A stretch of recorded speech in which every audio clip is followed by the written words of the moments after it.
A paz do Senhor, povo de Deus, que a graça do Senhor Jesus esteja sobre cada um de vós. Me chamo Israel Lucas e servimos a Deus como pastor auxiliar na Igreja Evangélica Assembleia de Deus em Caxias, no estado do Maranhão. O nosso pastor presidente é o pastor Caetano Jorge Soares.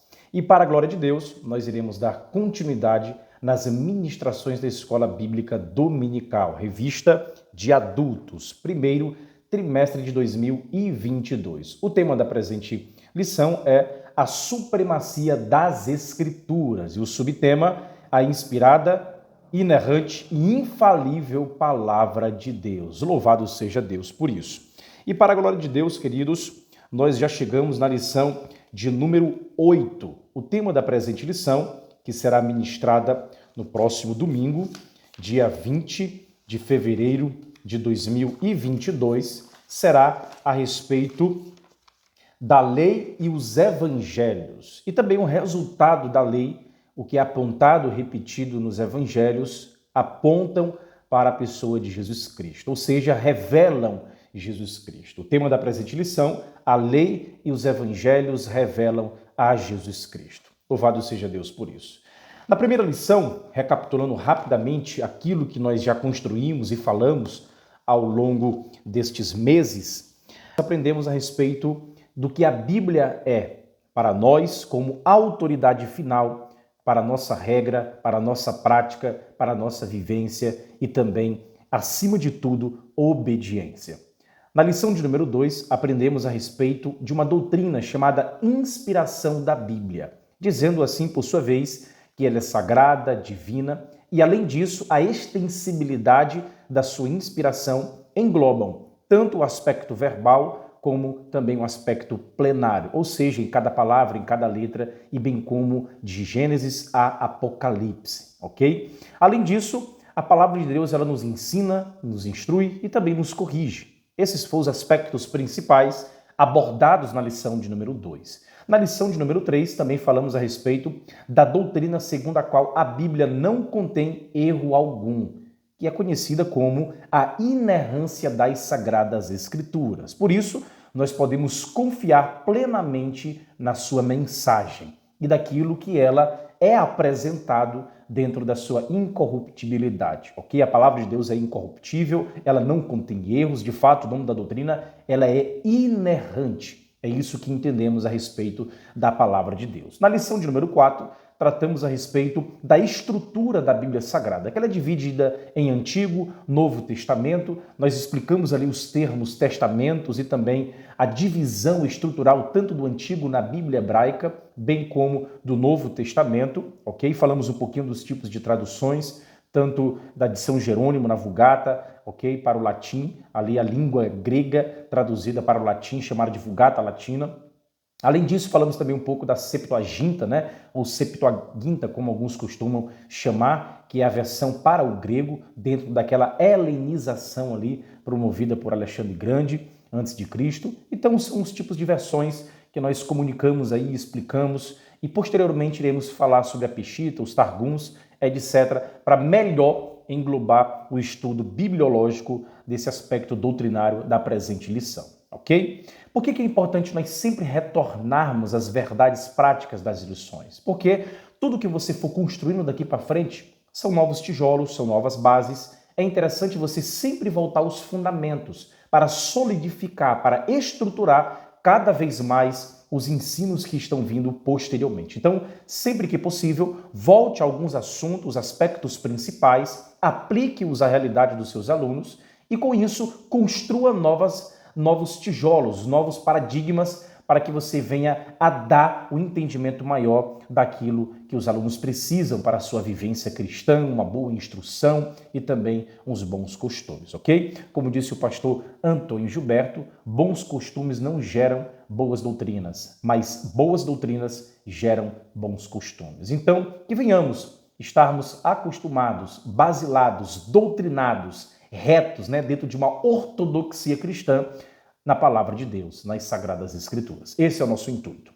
Além disso, na lição de número 5, falamos a respeito das técnicas de interpretação. Eu adotei com vocês o método indutivo e com isso nós aprendemos sobre como observar o texto, como interpretar o texto e, por último, aplicá-lo à nossa realidade. Nós discutimos um pouco a respeito do método que nós adotamos, que é o histórico gramatical, o histórico levando em consideração o contexto, a literatura, bem como a identificação das figuras de linguagem na Bíblia Sagrada e, além disso, também um aspecto gramatical, tratando-se, por sua vez, de um texto sagrado, mas também não deixa de ser um texto. Okay? Então, nós devemos também observar os aspectos linguísticos, semânticos, dispostos aí no estudo da Palavra de Deus. Na lição de número 6, tratamos a respeito da Bíblia como um guia para a nossa vida.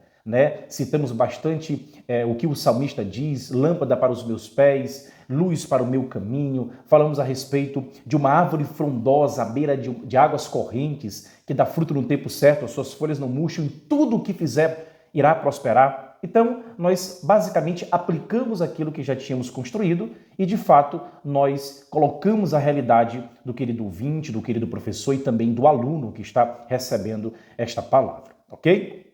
Na lição de número 7, tratamos a respeito de que a palavra de Deus ela é viva, ela anula os conselhos das trevas e, além disso, nos torna humildes diante de Deus. Olha como isso é maravilhoso. Como sermos soberbos diante de um Deus que é soberano.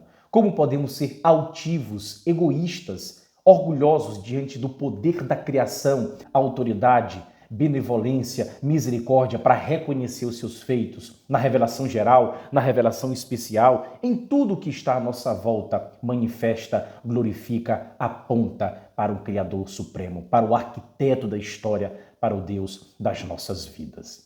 E hoje, na lição de número 8, seguindo a progressividade dos assuntos abordados, nós iremos tratar basicamente a respeito da lei, e bem como do evangelho. Aquela velha discussão, lei e evangelho, bem como os aspectos da antiga aliança com a nova aliança, a graça, a lei, a questão das obras, a questão daquilo que Deus dá, mesmo que não mereçamos, é basicamente a tônica da lição de número 8. Então, a verdade prática esboçada na lição 8 é: a lei não salva, mas esboça o plano da redenção em Cristo, confirmado nos evangelhos. Olha como isso é interessante.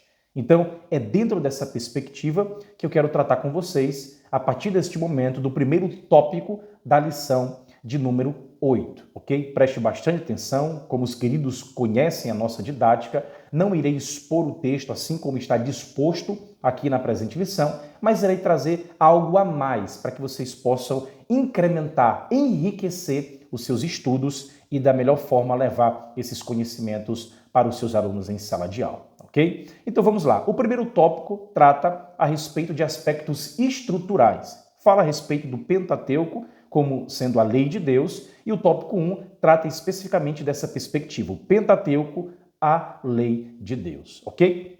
O que devemos entender primeiramente? O Antigo Testamento, na sua composição judaica, é dividido em 3 porções. Nós já falamos sobre isso. Pentateuco, proféticos e escritos, ou agiógrafos, também conhecido desta forma. Na versão cristã, a versão que nós usamos, o Antigo Testamento ele é dividido em 5 categorias. Nós já sabemos disso. O Pentateuco, livros históricos, livros poéticos e também livros proféticos. É assim que nós conhecemos dentro da disposição do cânon protestante. Gênesis, Êxodo, Levítico, Números e Deuteronômio. São 5 livros que compõem o Pentateuco, ok? Escritos, por sua vez, por Moisés. A sua autoria é atribuída a Moisés. Também conhecido como Torá, como também são chamadas essas leis que constam no Pentateuco. É para os judeus aquilo que as epístolas do Novo Testamento é para a igreja cristã. Olha e observe a importância da Torá para os judeus em relação nós, a igreja, quando olhamos para as epístolas do Novo Testamento, ok?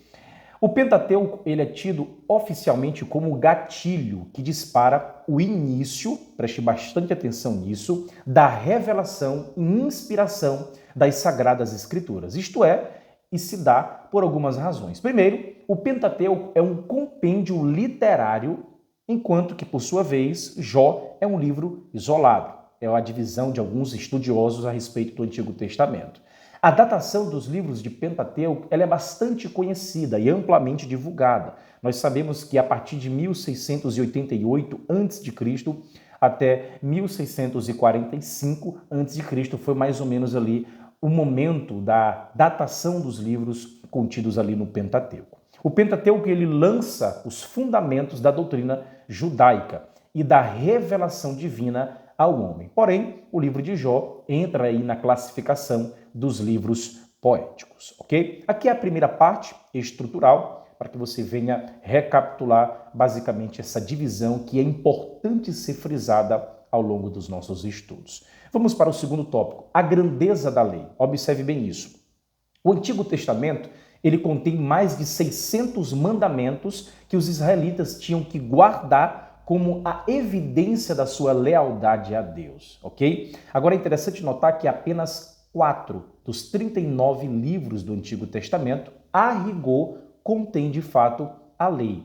Porque os que vêm posteriormente, os livros posteriores ao Pentateuco, especificamente aos livros de Êxodo, Levítico, Números e Deuteronômio, é que de fato contém a lei. E aquilo que vem depois é apenas uma reverberação, uma repetição daquilo que foi revelado por meio de Moisés, ok? Alguns dizem que também o livro de Gênesis ele é chamado de lei, apesar de não conter as leis assim como estão dispostas em Êxodo até Deuteronômio. Mas é chamado de lei porque o próprio Josué, no capítulo 1, verso 8, o trata desta forma. Então, por isso que nós colocamos Gênesis como também sendo conhecido como o livro da lei, ok? Por pertencer ao arcabouço maior dentro da disposição do Pentateuco.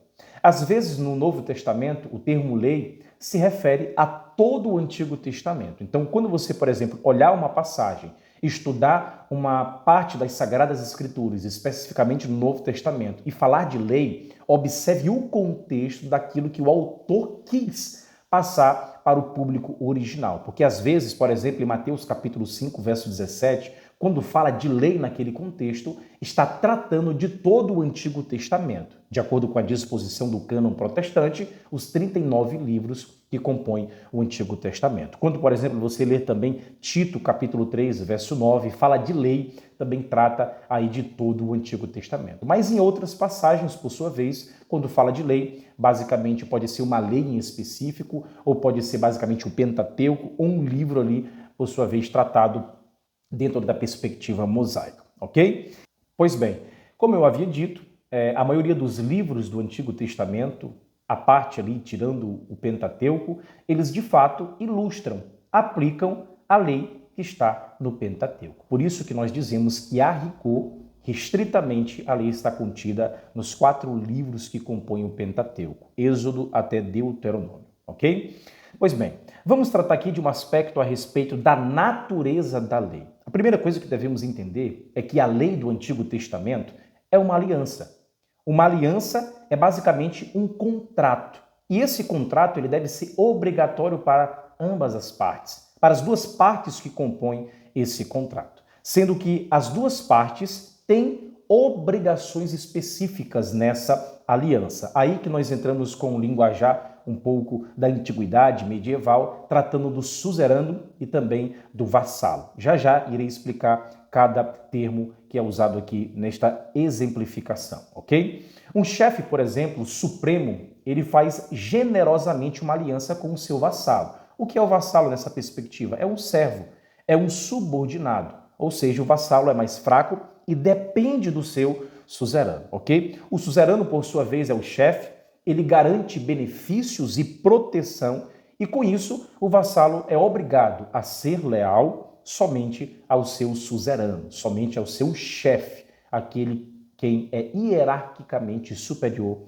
ao vassalo, ok? Pois bem, qualquer deslealdade do vassalo aos mandamentos estabelecidos nessa obrigação, nessa aliança, gerava, por sua vez, um castigo para o vassalo, ok? De acordo com o contrato, com a obrigatoriedade de ambas as partes, suzerania, vassalo, caso houvesse um descumprimento por parte do vassalo, isso gerava uma punição, um castigo que, por sua vez, era previsto na lei, ok? Pois bem, agora vamos entender, nessa especificação desse linguajar, quem é o suzerano no Antigo Testamento? Yahweh, Yahvé, é o próprio Senhor, Deus. Ele é o suzerano nessa perspectiva bibliológica. E quem é o vassalo? O povo escolhido, Israel. Aqueles que adviram ali das perspectivas hebraicas dentro do judaísmo ali do primeiro templo, o povo escolhido, a nação santa, era de fato o vassalo, que deviam ser obedientes e prestar a total dependência e obediência ao suzerano, ao próprio Deus, ok? A lei, ela simplesmente representa os termos dessa aliança. Por isso que eu usei estas duas figuras de suzerano e vassalo. O que é que rege? O que é que garante os benefícios? O que é que faz com que haja obrigação de fazer dentro dessa discussão de um relacionamento, de uma aliança entre o suzerano e o vassalo? É a lei, é o contrato, os termos do contrato de lealdade que Israel tinha com Deus. Então é basicamente essa a natureza da lei de Deus. Um contrato entre alguém que é superior, que garante proteção, que traz benefícios, com alguém que é subordinado, que a sua única obrigação é ser leal somente ao suzerano, ser leal somente a Deus. Louvado seja Deus por isso. O terceiro tópico que nós iremos tratar nesse momento é a lei e a fé cristã. Vamos entender, primeiramente, aquilo que se relaciona com o nosso contexto, a nova aliança. Pergunto para você, quais as leis de Moisés que nós devemos seguir? Você pode instigar os seus alunos em sala de aula e certamente eles devem responder tudo o que o Novo Testamento confirma que devemos seguir. Repetindo, qual é a lei de Moisés que nós devemos seguir? Aquilo que está disposto no Antigo Testamento, é ilustrado em vários livros e aplicados também no próprio Antigo Testamento, que nós devemos seguir. E a resposta correta é tudo aquilo que o Novo Testamento afirma, repete e, por sua vez, é explicado, aplicado por Jesus, por Paulo e por seus discípulos, ok?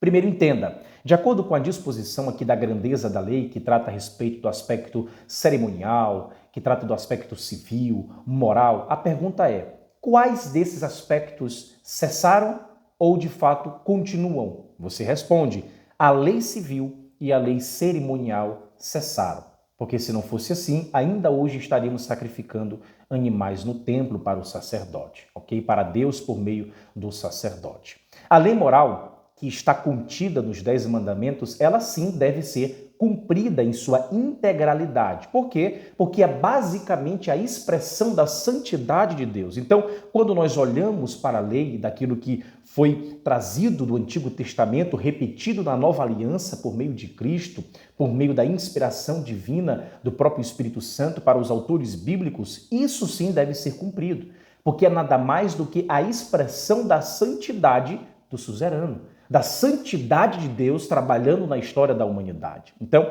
é isso que nós devemos entender. Entenda também que, além dessa perspectiva da lei moral que continua, aquilo que é repetido e expressa a santidade, você deve perceber que todo o Antigo Testamento ainda é palavra de Deus para nós. Porque se não fosse assim, não estaria contido nas nossas Bíblias hoje. Tem muitas pessoas que costumam colocá-lo como segunda categoria, ou simplesmente relaxar. Alguns pastores são tão radicais dentro de uma quase neo-ortodoxia que quase não pregam no Antigo Testamento. Mas a bem da verdade é que nós só entendemos o Novo Testamento quando percebemos as sombras daquilo que aconteceu no Antigo. Apesar de o Antigo Testamento ser a palavra de Deus ainda hoje para nós, essa palavra ela não tem uma força de um aspecto doutrinário. A menos que esse aspecto doutrinário contido no Antigo Testamento se repita no Novo Testamento, ok? Eu vou citar aqui, por exemplo, os 10 mandamentos. Por que nós não guardamos o sábado? De acordo com Êxodo capítulo 20, lá está disposto os 10 mandamentos naquela narrativa. Nós não guardamos o sábado porque o sábado, aquele quarto mandamento, é o único mandamento que não está contido no Novo Testamento. Pelo contrário, o próprio Senhor Jesus Cristo, discutindo com os fariseus, fala a respeito do senhorio do sábado. Então, na perspectiva da teologia bíblica, dentro da revelação progressiva de Deus, nós entendemos que o sábado não era para ser guardado na perspectiva da nova aliança. Porque o próprio Jesus Cristo é o Senhor do sábado. E com isso, dedicamos um momento para Deus para servir aquele que é grande e altíssimo. e não o contrário. E não nos submetermos como se o sábado fosse o Senhor e conduzisse a nossa história. Então não é assim. Então a perspectiva da nova aliança trata desse entendimento, ok? Pois bem, então, visto tudo isso, qual é a função da lei? Observe isso. De acordo com Gálatas, capítulo de número 3, verso 24, nós entendemos que na história da salvação, na história da redenção, a lei ela funcionou basicamente para nos conduzir para Cristo. Então não esqueça disso. Qual a função da lei? Ela nos conduz para Cristo. Basicamente isso. Então, a lei ela funciona como uma espécie de um resultado de um exame, onde o médico, por sua vez, ele identifica a doença e também aponta para a cura. É aí que nós aplicamos a realidade dentro da cristologia. Qual é a cura para o nosso pecado? É a graça de Deus, é o favor imerecido, é a sua benevolência, a sua misericórdia, ou seja, o seu sangue remidor que tira o pecado do mundo. Essa é a cura para o resultado do exame das nossas vidas. Só Jesus salva. Louvado seja Deus por isso. Além disso, nós devemos entender que, enquanto que a lei ela dizia faça e viva, a graça já é diferente. A graça diz viva e faça. Olha que maravilha. A lei ela colocou para fora a nossa incapacidade e a graça nos apontou aquele que é capaz. Então, aquele que cumpriu todos os termos da lei, morreu, nasceu, se desenvolveu, foi apresentado no templo, aprendeu como um bom judeu, fez tudo o que a lei mandava, se circuncidou. Tudo isso aponta para aquele que é perfeito e foi capaz de cumprir a lei em sua integralidade para nos salvar. Louvado seja Deus por isso, ok? Entendido esse primeiro tópico a respeito do Pentateuco, que é a lei de Deus, vamos para o segundo tópico, entender essa perspectiva do significado do Evangelho, a mensagem de Cristo, ok? Primeiramente, bem básico, bem simples, todos vocês já conhecem, o que de fato é o Evangelho, né? Como eu trouxe aqui no slide, é o Angelion, Epsilon, Y, Alfa, Gama duplicado, né? Porque tem um som de ING, o Epsilon, Lambda, Iota, o ômero em um I. É o Angelion. O que significa de fato esta palavra? Vem do grego el angelion ou el angelion, ou seja, esse prefixo aqui, eu, significa bom, e angelion ou angelos significa mensagem, ou seja, boa mensagem, de forma bem simples e direta, ok? Agora vamos lá aplicar alguns sentidos teológicos nesta palavra. Ele é um termo que significa as novas que trazem alegria. Esse termo ele estava em uso quando Marcos o utilizou, mas não em um contexto religioso, como nós modernamente o conhecemos, né? Apesar da antiguidade daquele que está disposto na palavra de Deus. Mas é um estudo, é uma palavra que dentro de um entendimento diacrônico antecede o nascimento de Jesus Cristo. Ou seja, era uma notícia feliz, era uma notícia capaz de mudar e fazer história, de mudar a vida, e não apenas uma notícia qualquer, uma notícia corriqueira, ok? Por exemplo, eu vou aplicar aqui o sentido dessa palavra ao longo da história antes do contexto que ela foi usada por Marcos em seu evangelho. Existe uma antiga inscrição romana, da mesma época aí, mais ou menos de Jesus e de Marcos, que nela estava escrito o seguinte: o começo do evangelho de César Augustus. Essa inscrição, dentro da sua narrativa, ela conta basicamente a história do nascimento e coroação do grande imperador romano chamado César Augusto.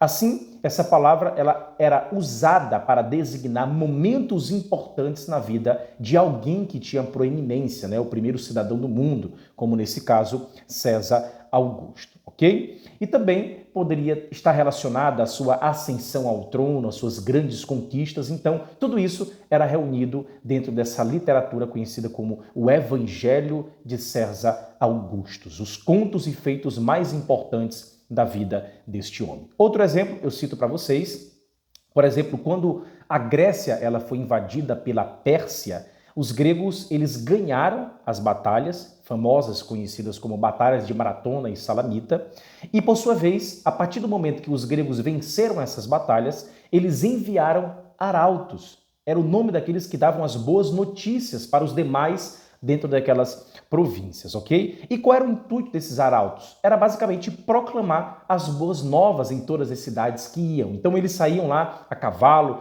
algumas pessoas, e diziam: olha, nós lutamos por vocês, nós ganhamos por vocês, e agora vocês já não são mais escravos, mas sim homens livres. Então, esses arautos são conhecidos também como evangelistas, ou seja, aqueles que carregam, que levam as boas novas. Então, esse era basicamente o contexto que era usado essa palavra evangelho, ok? Então, resumindo, evangelho é o anúncio de algo que aconteceu na história, de algo que foi feito por você e que mudou sua condição para todo o sempre. É bem nesse ponto que nós podemos ver, perceber, analisar a diferença entre o cristianismo e todas as demais religiões, até mesmo aqueles que não têm religião. Por quê? Porque a essência das outras religiões é basicamente o conselho, enquanto que no cristianismo é essencialmente as boas novas. Essa é a nossa mensagem central. Enquanto que as outras religiões dizem: isso é o que você deve fazer para estar ligado a Deus. É assim que você deve viver para ganhar acesso a Deus, dando um conselho, conduzindo como se deve viver. Mas o Evangelho diz o contrário. Olha o que o Evangelho diz. Ele trata basicamente daquilo que foi feito na história, daquilo que Cristo Jesus fez por mim e por você, para que tivéssemos acesso a Deus. É a jubilosa notícia, são as boas novas. Então o Evangelho não é aquilo que eu tenho que fazer para ter acesso a Deus. Evangelho é aquilo que Cristo fez por mim. É por isso que hoje eu tenho acesso, estou ligado, tenho comunhão com Deus. Isso é Evangelho. Além disso, do conceito de Evangelho, é apresentado também aqui a respeito da mensagem do reino de Deus.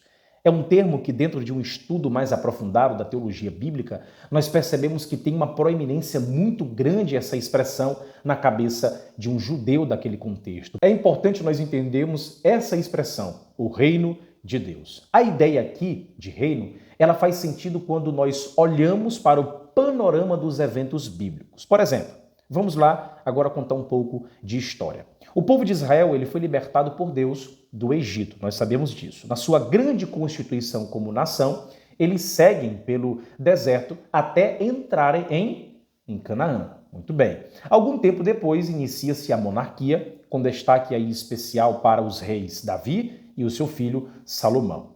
A ideia fundamental é que esse povo ele deveria ser um reino de sacerdotes, ok? Mostrando, por sua vez, Deus para as demais nações.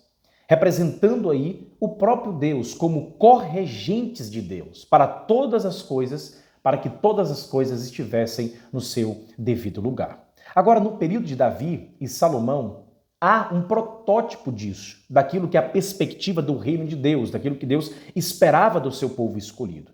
É como se nós pensássemos em um grande filme que iria estrear e o reino de Deus ali naquela perspectiva de Davi, de Salomão, fosse o trailer, ou seja, uma introdução do futuro reino, ok? É, portanto, nesse contexto do reino que Deus faz uma aliança com Davi, de acordo com 2 Samuel, capítulo 7. Essa aliança ela tem características de uma unilateralidade, ou seja, uma aliança unilateral, determinando, por sua vez, que esse reino ele permaneceria e não haveria de faltar descendentes no trono daquele com que ele fez a aliança, com o trono de Davi, ok? Agora, qual foi o problema? Aonde foi que as coisas deram errado?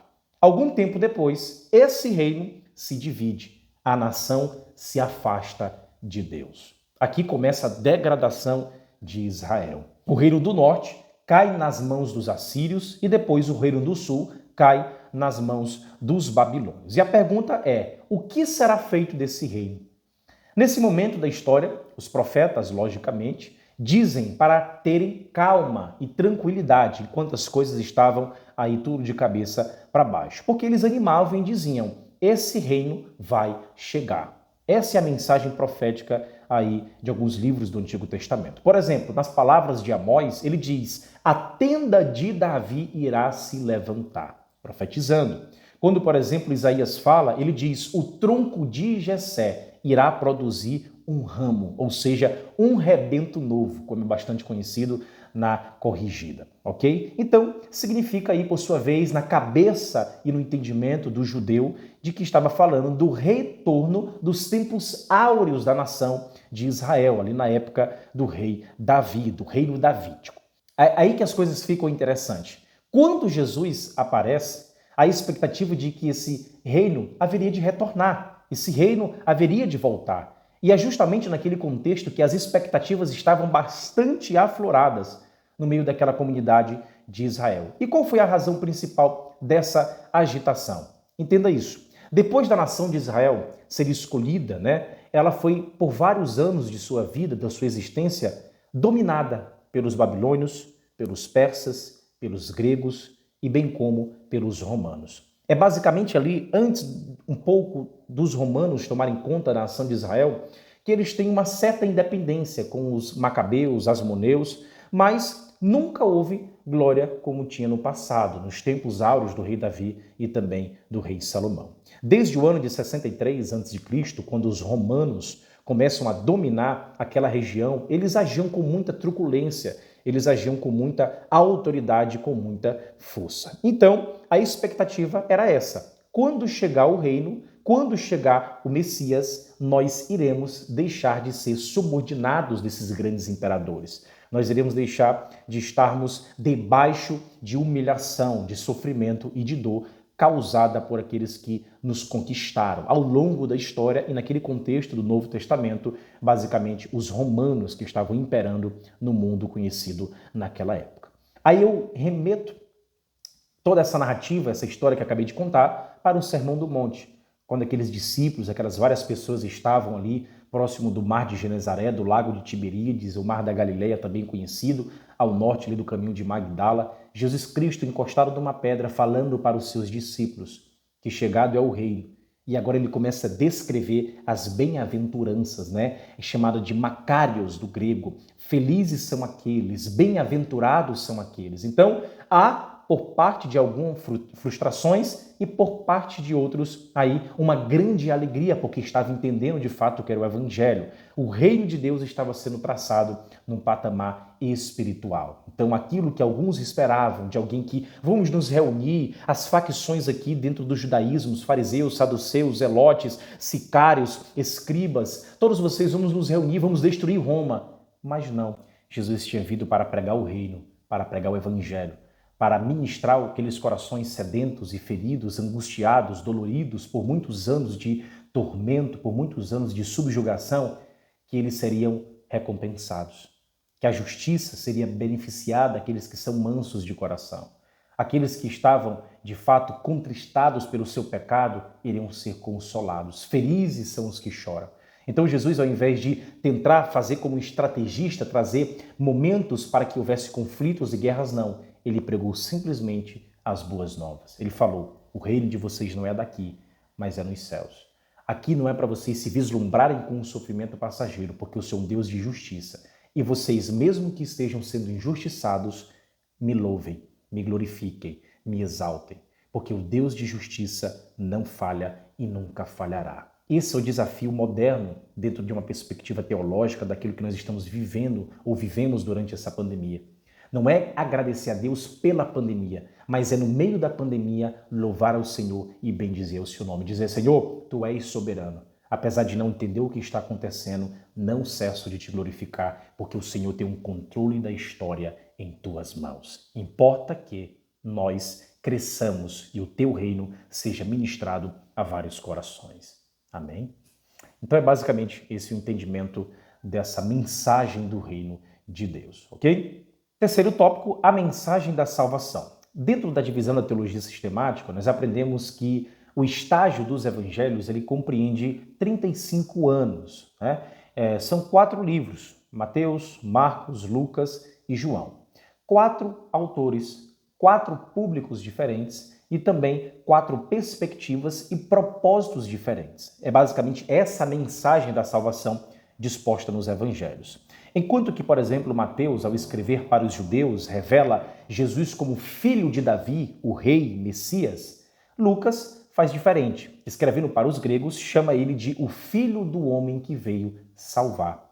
João, por sua vez, que apesar de não estar dentro da divisão dos evangelhos, ou seja, dos livros que são conhecidos como sinóticos, melhor dizendo, ele trata basicamente da perspectiva de Cristo como o Filho de Deus que dá a vida eterna, ok? Nós aprendemos ali um pouco da sintonia, da sinfonia, da simpatia, né? O sim, né? Que é semelhante. Mateus, Marcos e Lucas são semelhantes. Alguns dizem que dentro de um estudo de uma fonte quelle, uma fonte que alguém bebeu na fonte de alguém, creio eu que tenha sido em Marcos, né? O primeiro livro dos evangelhos a ser escrito.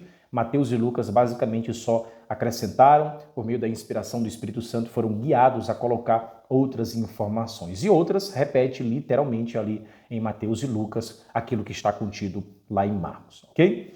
Mas em Marcos, ele escrevendo para os romanos, ali você encontra muitos verbos no presente contínuo, é revelado Jesus como o servo que detém toda a autoridade. Então é interessante porque cada perspectiva ao seu público original é tratado dentro de uma força motriz que haveria todo um sentido e entendimento para aquele público-alvo.